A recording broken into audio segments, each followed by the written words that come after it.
Speak sponsored by rxcardclub.com. Get a free prescription drug card and save up to 85% on prescription drugs.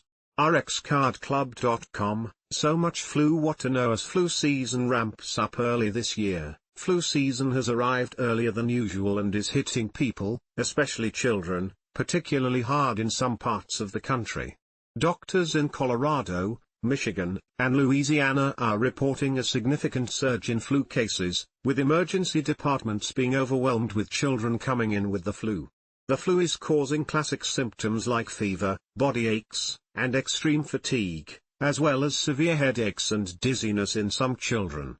Demand for the antiviral drug Tamiflu is increasing, but it is not a miracle cure and is most effective when taken within the first 48 hours of symptoms.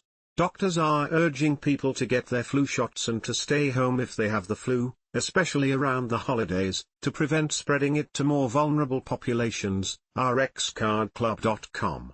Get a free prescription drug card and save up to 80% on prescription drugs. Less than /speak.